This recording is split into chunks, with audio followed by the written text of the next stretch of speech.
Today, I can say we've taken one more giant step forward in delivering on that promise that help is on the way. I want to start off by thanking the Vice President, but I want to thank all of the senators who worked so hard to reach a compromise, to do the right thing for the American people during this crisis, and voted to pass the American Rescue Plan. It obviously wasn't easy. It wasn't always pretty, but it was so desperately needed, urgently needed.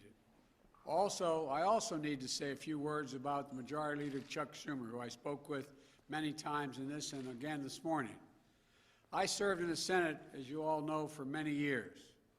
I've never seen anyone work as skillfully, as ably, as patiently, with determination to deliver such a consequential piece of legislation that was so urgently needed as the American Rescue Plan. Chuck Schumer, Senator Chuck Schumer. When the country needed you most, you led, Chuck, and you delivered. Neither I nor the country will ever forget that. And it's not a moment too soon. I've been talking about the urgency of this need. For over a year, the American people were told they were on their own. We've seen how hard that has been on so many Americans. As of last night, 519,064 lives lost to the virus. That many empty chairs this morning, the breakfast table, gone. More than 400 small businesses closed unnecessarily. Millions of people out of work through no fault of their own. I want to emphasize that. Through no fault of their own. Food bank lines stretching for miles. Did any of you ever think you'd see that in America? In cities all across this country? Families facing the threat of eviction. This nation has suffered too much for much too long. And everything in this package is designed to relieve the suffering and to meet the most urgent needs of the nation and put us in a better position to prevail. Starting with beating this virus and vaccinating the country. The resources in this plan will be used to expand and speed up manufacturing and distribution of vaccines so we can get every single American vaccinated sooner than later. I believe we'll have enough by the middle of May to vaccinate. It's going to take longer to get in their arms, but that's how much vaccine we'll have. Because of all the funding, we'll be able to hire more vaccinators, set up more vaccination sites to get the country in a place to get back to normal. This plan will get checks out the door starting this month to the American people who so desperately need the help. Many of whom are lying in bed at night, staring at the ceiling, wondering, will I lose my job if I haven't already? Will I lose my insurance? Will I lose my home? Over 85% of American households will get direct payments of $1,400 per person. For a typical middle-class family of four, husband and wife working, making $100,000 a year total, with 3 kids, they'll get $5,600. I mean, with 2 kids, they'll get $5,600, and it'll be on the way soon.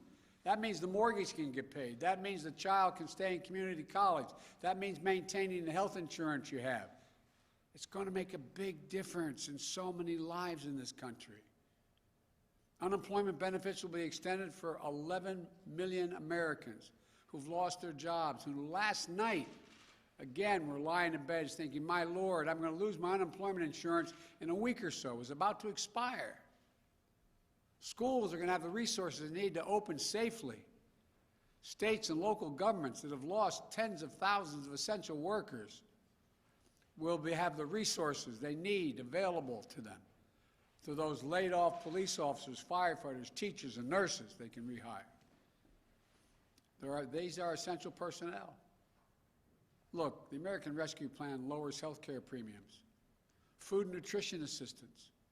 It's hard to believe that 24 million adults and 11 million children, as I speak, in the United States suffer from food insecurity. That means simply they don't have enough food to eat.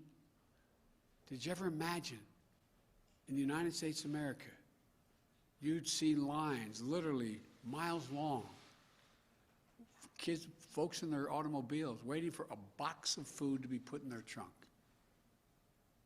I stood in line handing out food.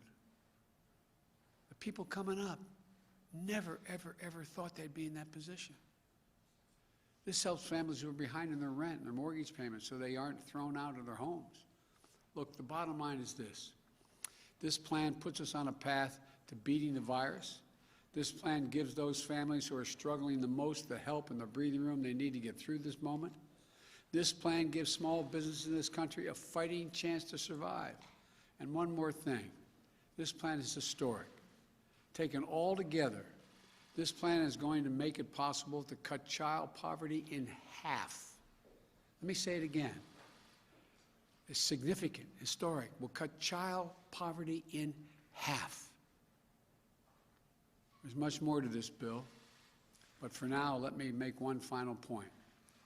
When I was elected, I said we were going to get the government out of the business of battling on Twitter and back in the business of delivering for the American people, of making a difference in their lives, giving everyone a chance, a fighting chance, of showing the American people that their government can work for them. And passing the American Rescue Plan will do that. And you know, it may sound strange, but a lot of senators and congressmen I want to thank, but I really want to thank the American people for making all this possible. You say, well, how did they make it possible? Well, quite frankly, without the overwhelming bipartisan support of the American people, this would not have happened. Your elected officials heard you. Overwhelming public support. Every public opinion poll shows overwhelming support for this plan. And for the last weeks, it's shown that. Every public opinion poll shows that people want this. They believe it's needed, and they believe it's urgent. Now this bill returns to the House of Representatives, which has done a great job from the beginning, where I hope it will find quick passage so it can be sent to my desk to be signed into law. By passing the American Rescue Plan, we'll have heeded the voice of the American people, not ignored their voices. By passing this plan, we would have delivered real, tangible results for the American people and their families. They'll be able to see and know and feel the change in their own lives. And by passing this plan, we'll have proved that this government, this democracy, can still work. What has to be done? It'll improve people's lives. One more thing. The vast majority of economists, left, right, and center, from Wall Street to the private economic polling initiatives, the economists, as I said, left, right, and center, say, in addition to the needs the people have, we need this to grow the economy. That if we haven't spent this money and recreated the kind of incentive for people to be able to make a good living, that we'd be in real trouble. This will create millions of new jobs. There's estimated over 6 million new jobs by itself. Increase the gross domestic product by $1 trillion. Put our nation in a position to outcompete the rest of the world, because the rest of the world is moving, particularly China. And to know that as tough as this moment is, there are brighter days ahead. There really are. As I said before, it's never a good bet to bet against America. It's never been a good bet to bet against the American people. We are America. We're going to get there. We're going to remain the leading economy in the world and going to be the most successful economy in the world because of you, the American people. Thank you, and God bless you all. May God protect our troops. Thank you.